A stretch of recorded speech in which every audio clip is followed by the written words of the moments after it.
So I always had my foot between two worlds, the documentary world and the narrative world. For me, all films are really documents anyway. And so Mira had done Salam Bombay, and it had a certain documented world to it that she was capturing in a narrative framework. So I think she was looking for someone that could bridge those two worlds. I really loved the script and thought it entered worlds that people hadn't seen or been exposed to. The film was like a masala of narratives. It's about finding your home, your identity. You look at the East Indian community, their spiritual home is India that they're not part of. They consider themselves African. And then they end up in Mississippi, where they're with African Americans whose spiritual home is Africa. So it's about these two cultures that are displaced from their own home, but yet one is brown and one is black. So I wanted to create two different worlds, and one way I approached that was using a different film stock for Mississippi than I did for Africa. And a book that was important to me at that time was a book called New Color Photography that was a selection of a number of American photographers like William Eggleston and Joel Meyerowitz, and also Mitch Epstein, who is actually our production designer on the film.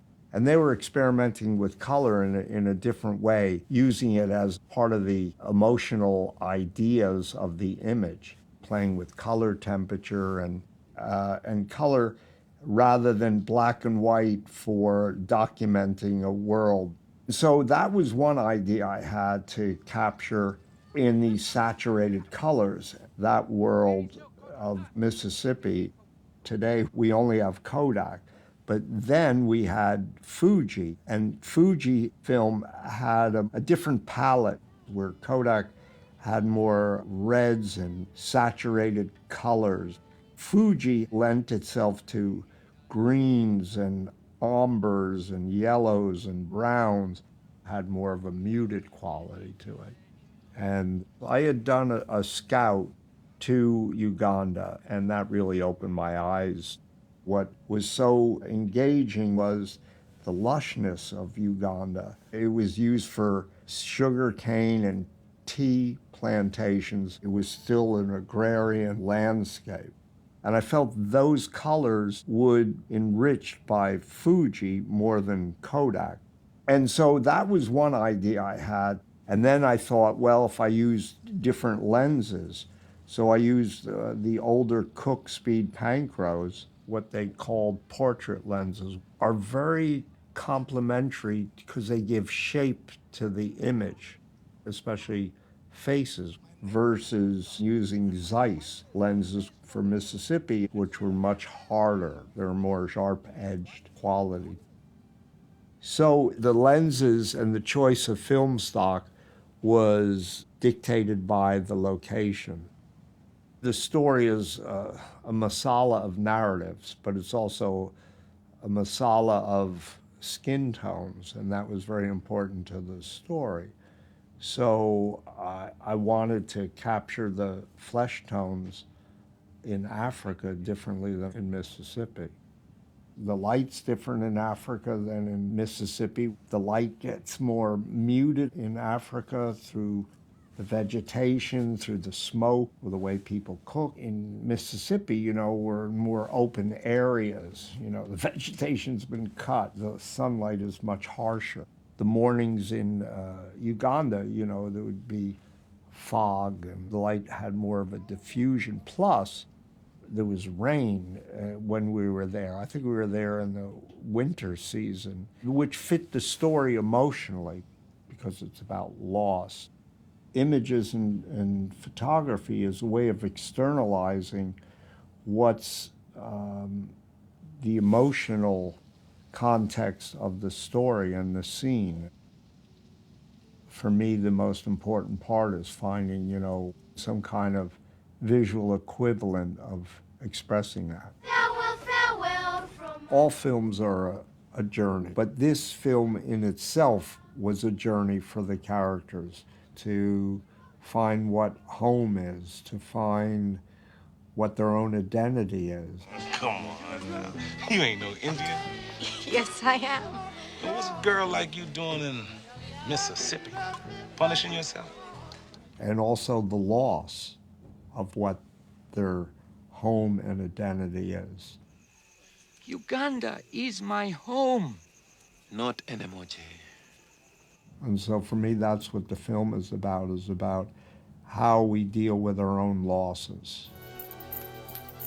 So there's an evolution in how we see Uganda. The film starts with them leaving. It's early morning and it's cool. And when they're at the airport, it's very warm colors and sunny. So you feel something of what they're leaving behind. When he comes back to this landscape, I'm setting up the coolness, the loss, the emotion of what he's feeling. And now he's come back to the house that's now been in disrepair. But in his memory, we've only seen Uganda in its lushness. And here, it's now being grieved. There is so little love in the world. These were all things, too, that I was able to do when I was filming, but today when we have the ability to work in DI, a digital intermediate, I can bring out and subtract things that I couldn't do in the photochemical world. I could do things with the sky, and I could make things more separated in the colors. So this chance to reauthorize the film visually was something I greatly welcomed.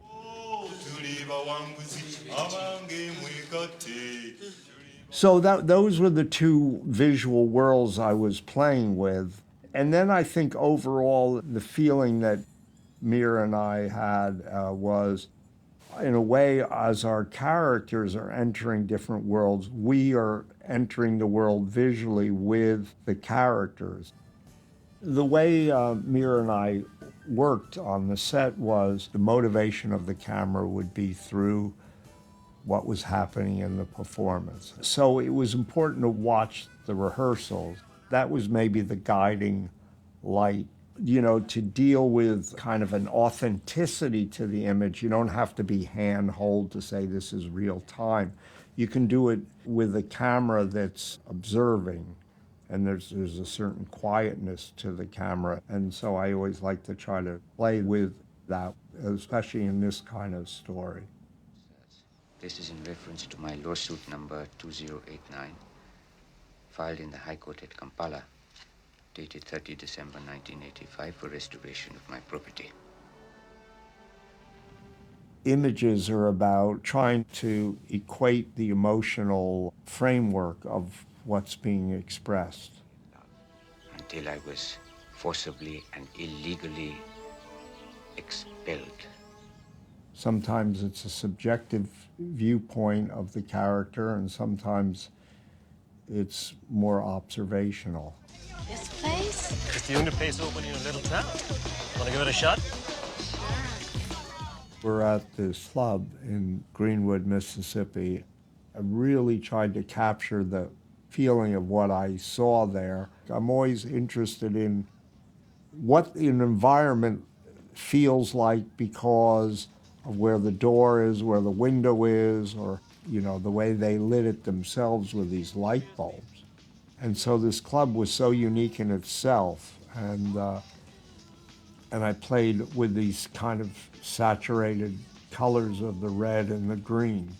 It's kind of interesting because it's almost the colors of Africa. Here I did use handhold because I'm on the dance floor. You don't necessarily have to feel that I'm imposing a movement. The camera can find its rhythm to the images. So visually there's a sense of discovery.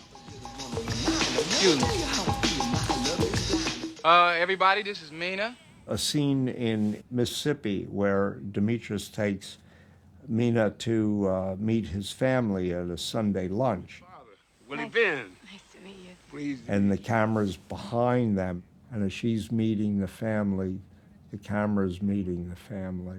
This is my sister Rose. Mina, hello. She tough. Watch out for her. Oh, don't pay me any mind.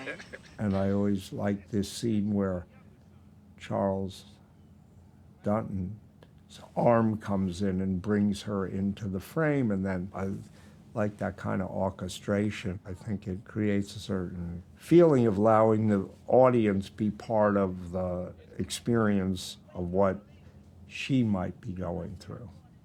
In a lot of ways, I was situating for the viewer, the point of view of the character. The restaurant that Denzel's father works in, African Americans only worked in the kitchen or as waiters. We're revealed to the world that he's part of, but he's the one that's taking us there. What it does is it doesn't allow the viewer to have more information than the character at the time. And I think this is a way of engaging the audience, and we see the kind of the degradation of his experience of having to be subservient to those people. Could you put our bread in a doggy bag, please? You're in your pajamas. T-shirt. Yeah, me too. Guess we got a lot in common now. You know, for me in the film, you know, I was always trying to create in the viewer the same feelings and emotions of what the characters are feeling in themselves.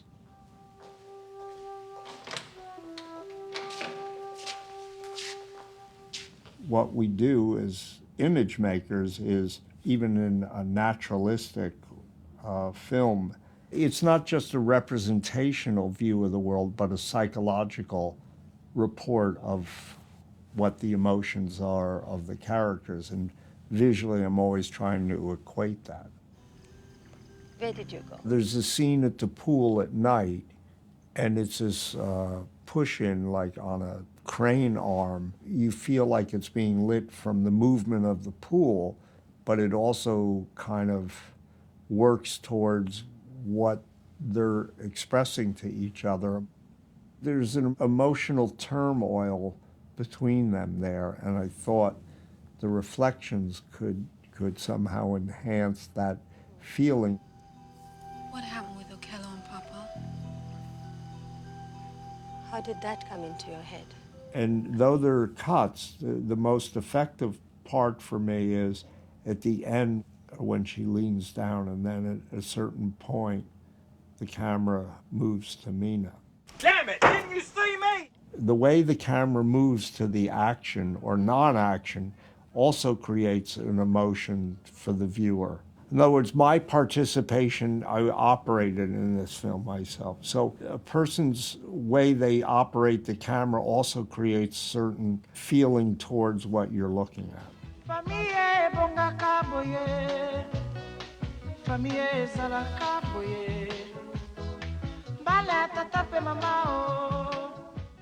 Images for me are like music. They're a nonverbal form of communication that creates kind of a subtext to what the story is.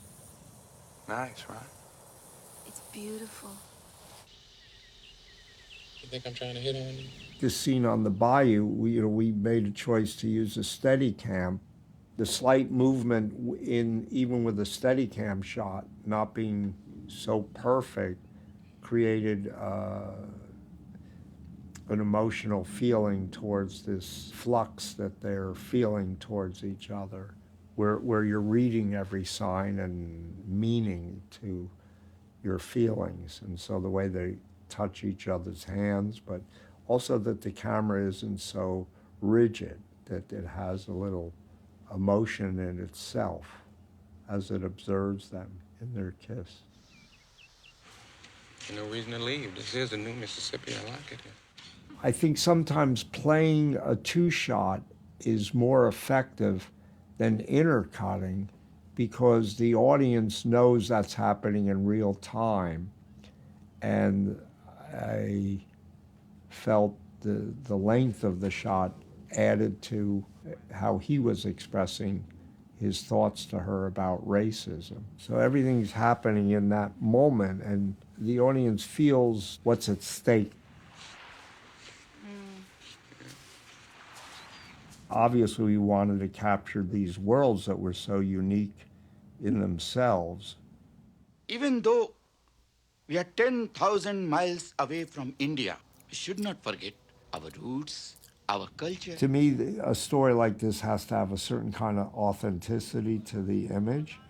I'm always trying to be specific to and enhance what I see. To Uganda. I wasn't trying to impose some visual symbol or metaphor. I think it was rich enough. And that cute little smile make you look like a piece of Lord have mercy wrapped up in a piece of save me, Jesus.